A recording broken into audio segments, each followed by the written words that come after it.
बागेश्वर हिंदू राष्ट्र की डिमांड करते हैं, अपने प्रवचनों में इसका जिक्र करते हैं, तो क्या उनकी तुलना पीएफआई से कर देनी चाहिए? क्या उनकी तुलना सिमी जैसे आतंकी संगठनों से की जा सकती है? और उन पर बैन की मांग को आप भी जायज कराते हैं क्या? देखिए, इतने बड़े प्लेटफॉर्म से पूरे भारत के लोग सुन रहे हैं, दर्शक भी आपने सामने बुला रखे हैं, सब पढ़े लिखे नौजवान हैं जी। आपने शो की शुरुआत की तो धीरेन्द्र शास्त्री जी का एक बयान सुनाया था। वो कह रहे थे कि हिंदू राष्ट्र था, हिंदू राष्ट्र है और हिंदू राष्ट्र फिर मैं बनाऊंगा। अगर मैं गलत कर रहा हूं तो एक बार फिर सुनवा दीजिएगा।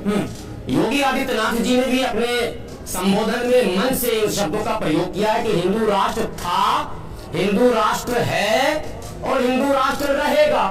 तो मामला तो खत्म हो गया, मामला फिर इस बीच में एक बात और कही जाती है कि बस घोषणा बाकी है। एक मिनट, हिंदू राष्ट्र है, यही घोषणा बाकी है। जो चीज था, पहली बात सारी दुनिया जानती है, दशकों से हम लोग खुद सुन रहे हैं कि सनातन धर्म अति प्राचीनतम धर्मों में से एक है जी। था, कब से था? हम तो कह रहे हैं अनादिकाल से था। तो आप क्या घोषणा करेंगे? था है तो घोषणा का क्या मतलब? इसका मतलब नहीं था, नहीं है और नहीं होगा, तभी तो आप बनाना चाह रहे हैं। आप जो शब्द आपने कहे कि हिंदू राष्ट्र की परिकल्पना क्या है? अगर था है, ठीक है, था है तो है, हम उसी राष्ट्र में है और मस्त है, ठीक है। ये विरोधाभास नजर आ रहा है, आचार्य ये विरोधाभास नजर आ रहा है।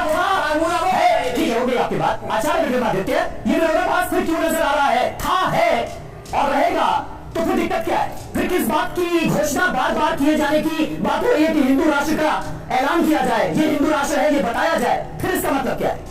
सभी साहब, मदरसे में पढ़ाया जाता है गज़वाए हिंद। गज़वाए हिंद का मतलब हिंद शब्द है वहां पर।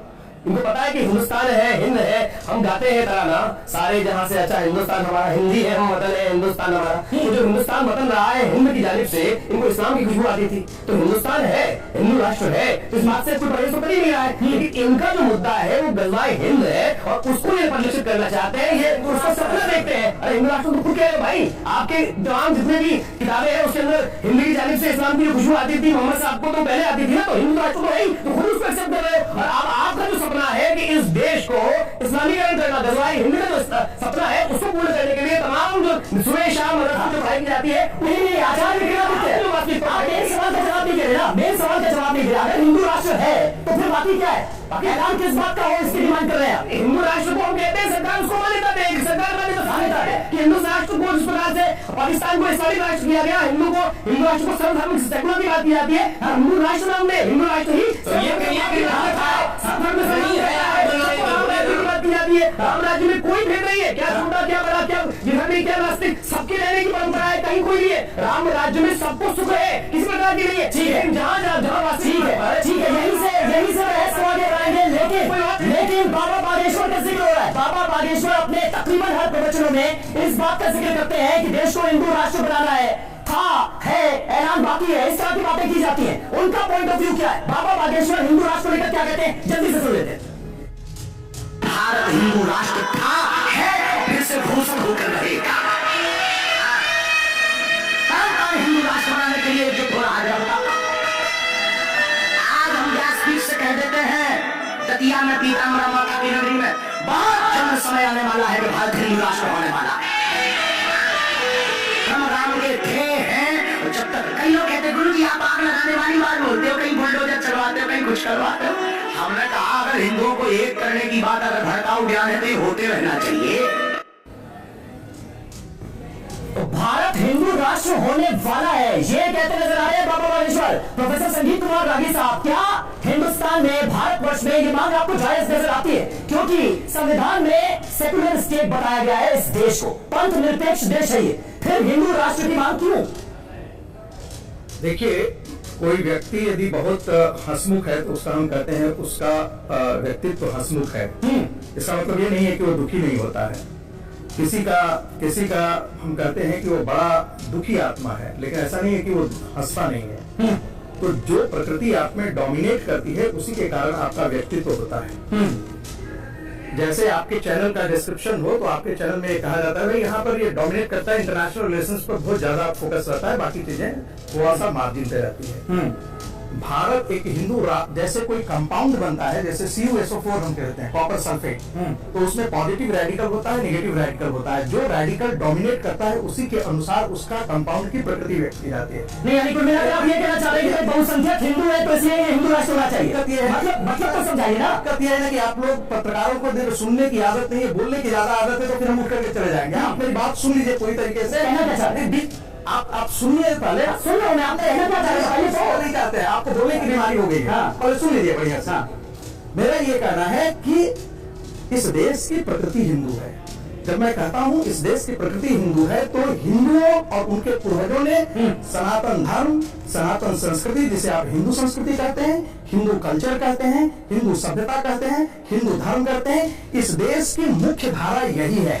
और आप ये सोच रहे हैं संगीत रागी साहब, नहीं ऐसे लोग भाषण नहीं हो सकता ना। संगीत रागी जी, संगीत रागी जी, अब मैंने आपसे पूछा संविधान को लेकर सवाल, मैंने आपसे संविधान को लेकर सवाल पूछा, मैंने आपसे एक सवाल पूछा गया है संविधान को लेकर। बैठिए, आपके पास सर होने तो आप जरूर बैठेंगे। आपके जैसे बच्चों को हम रोज पढ़ाते रहते हैं। अच्छा ठीक है, आप प्रोफेसर हैं दिल्ली यूनिवर्सिटी के, इसीलिए मैंने संविधान को, इसीलिए मैंने संविधान को लेकर आपसे क्लियर सवाल पूछा। संविधान के बारे में, संविधान में से है, मानते हैं आप नहीं मानते?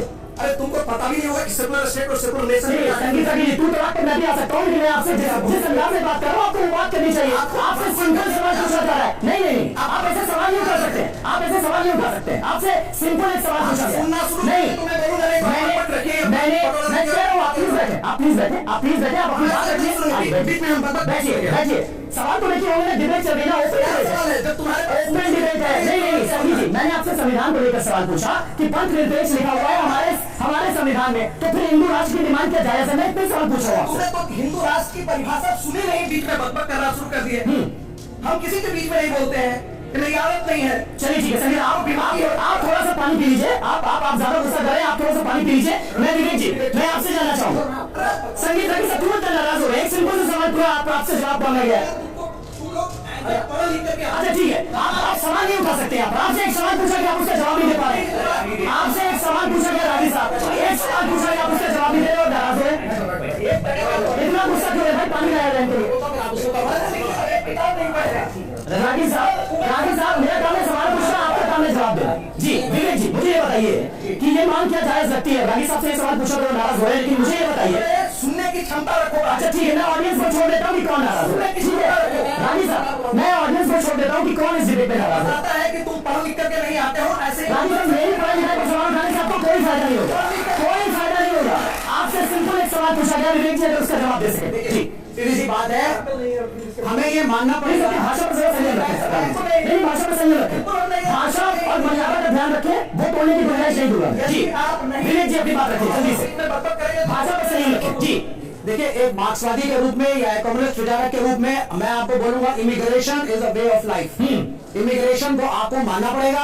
हमारे इंडियंस जो हमारे ओरिजिन के लोग हैं, आज आप ऋषि सुनक को के बारे में प्राउड फील करते हैं। यूनाइटेड स्टेट्स में हमारे लोग हैं, गुरुद्वारे हैं वहां पर, इस्कॉन कल्चर आपका फैल रहा है। इमिग्रेशन एक ऐसी चीज है जिसको आपको मानना पड़ेगा। मोनोलिथिक स्ट्रक्चर में आप बिलीव नहीं कर सकते कि जो चीज 10,000 साल पहले थी वही आज होगी, उसी को हम रिपीट करेंगे। आचार्य जी बैठे हुए हैं, आज इस्कॉन जो है विदेशों में है, वहां पे बहुत से जो गोरे लोग हैं वो भी इस्कॉन की तरफ, मैंने जो देखा टीवी के ऊपर, आकर्षित हो रहे हैं। तो वे ऑफ लाइफ है। अब वहां पे अगर क्रिश्चियन आबादी अमेरिकन अगर खड़े हो जाए, बोले 7,000 साल पहले हमारी संस्कृति अलग थी, अब ये तो कन्वर्ट कर रहे हैं, सब हिंदू यहाँ पे पहुंच गए और ये तो गोरों को टीका लगा करके यहाँ पे नाच बचा रहे हैं, हरे कृष्ण करवा रहे हैं, हमको नहीं अलाउ करेंगे, ये तो क्रिश्चियन लोग है, हमारे हिसाब से खान पान चलेगा, ये गलत है। वहां पे भी दिवाली मनाई जा रही है। उसी तरीके से इंडिया में हमें भी लिबरल होना पड़ेगा। हमारे यहाँ भी इमिग्रेंट्स आए, हमारे यहाँ भी अलग कल्चर आए, हमारी विरासत, हमारे कल्चर में अगर आप अयोध्या को स्वामी जी मानते हैं, तो उसी प्रकार से जो बाकी कल्चर हमारे यहाँ है, लाल किला है, जामा मस्जिद है, कुतुब मीनार है, ताजमहल, ये भी हमारी विरासत है।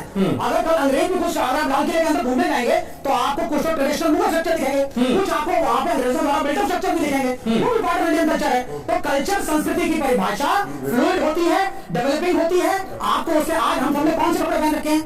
कुछ लोगों ने ट्रेडिशनल पहने हैं, कुछ लोगों ने शर्ट पैंट पहनी है, कुछ ने टी शर्ट। किसी धर्म में कपड़ा लगाने की जरूरत नहीं है। आपने कल्चर, खान पान, पहनावा, यही संस्कृति है, ये बदलती है। ठीक है, के साथ मॉडर्न और प्रोग्रेसिव बनिए, साइंटिफिक टेम्परामेंट लाइए, लड़िए मत और सेकुलर संविधान को फॉलो करिए। कोई इस्लामिक राष्ट्र नहीं, कोई खालिस्तान नहीं, कोई हिंदू राष्ट्र नहीं, सब रहेंगे, साथ रहेंगे, प्रेम से रहेंगे और और यही हमने मैसेज लोगों को ये बयान के सामने बैठे। ठीक है ठीक है ठीक है, इसी मैसेज के साथ मैं आता हूं, आचार्य जी मैं आता हूं। लेकिन यहाँ पर देखिए जिक्र क्या हो रहा है, जिक्र इस बात का भी हो रहा है कि संविधान में क्या लिखा हुआ है। संविधान जो कि सर्वोपरि है, उससे ऊपर कुछ नहीं। हिंदू पर संविधान में क्या लिखा हुआ है, देश के संविधान की मूल प्रति पर राम दरबार की तस्वीर है, इससे भी इनकार नहीं किया जा सकता। भारत के संविधान में हिंदू राष्ट्र का कहीं कोई जिक्र नहीं है, हिंदू राष्ट्र का कोई जिक्र नहीं है। संविधान के अनुच्छेद 25 दो ख में हिंदू शब्द का उल्लेख जरूर आता है। 1976 में हम सबको पता है संविधान में 42वां संशोधन किया गया, प्रस्तावना में पंथ निरपेक्ष शब्द जोड़ दिया गया, अंग्रेजी में कहे तो सेकुलर। इसका अर्थ संविधान किसी पंथ या धर्म के आधार पर नहीं चलेगा, ये होता है। लेकिन भारतीय जनता पार्टी के नेता क्या ख्याल रखते हैं, असम के सीएम है हिमंता बिस्वा शर्मा, उनका कहना है कि हिंदुओं का उत्थान होगा, राष्ट्रवाद मजबूत होगा तो भारत को विश्व गुरु बनने से कोई रोक नहीं सकता। हिंदू राष्ट्र को लेकर एग्जैक्टली बीजेपी के नेताओं के विचार क्या है, सुन लेते हैं। जब तक देश में हिंदू रहेगा, देश सेकुलर रहेगा। आप कल्पना कर सकते हैं आज सुप्रीम कोर्ट से लेकर पूरा लोग सेकुलर सेकुलर बोलता है, बोलना सही है। इसलिए हमारा भारत का संविधान का प्रियम्बल में हमें सेकुलर लिखा, लेकिन वो संविधान सभा में अगर 90% मुस्लिम होता था, 10% हिंदू होता था, क्या आप वो सब लिख सकते? भारत सेकुलर है, इसका सबसे बड़ा गारंटी है कि भारत हिंदू प्रधान देश बन के रहे।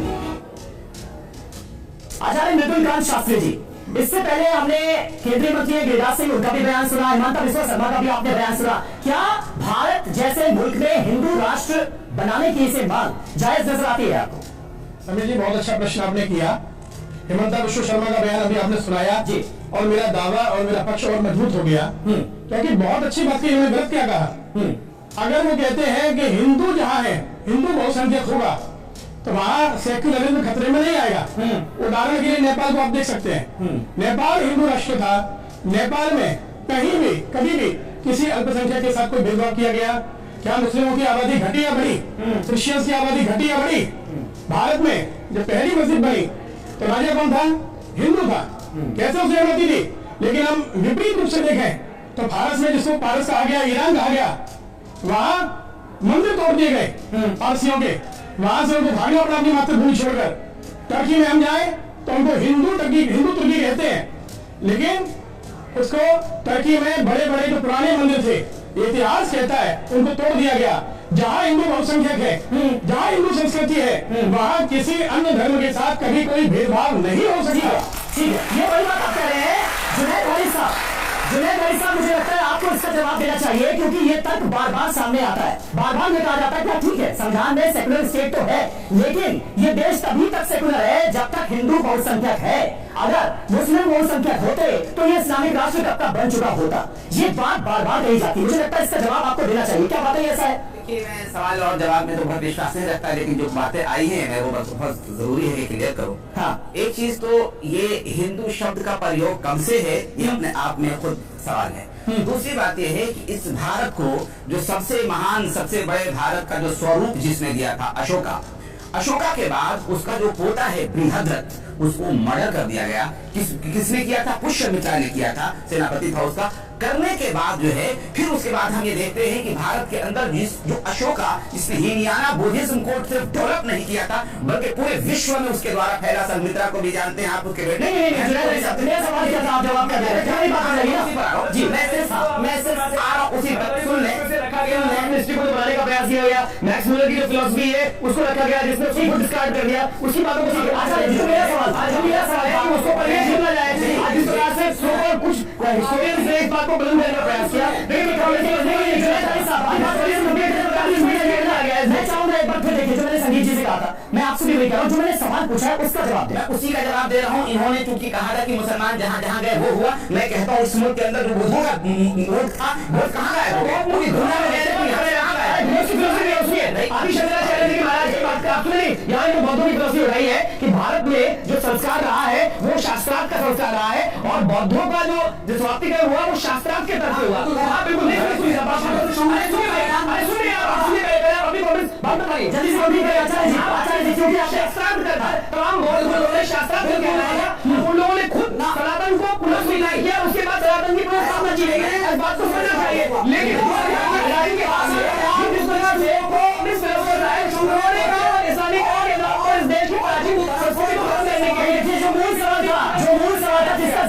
शास्त्री जी ने किया था, मुझे लगता है उसी पर वापस आना चाहिए। जुनैद अली साहब इसका जवाब दीजिए। नहीं, ये बात बार बार कही जाती है कि ये देश तभी तक सेकुलर है जब तक हिंदू बहुसंख्यक है।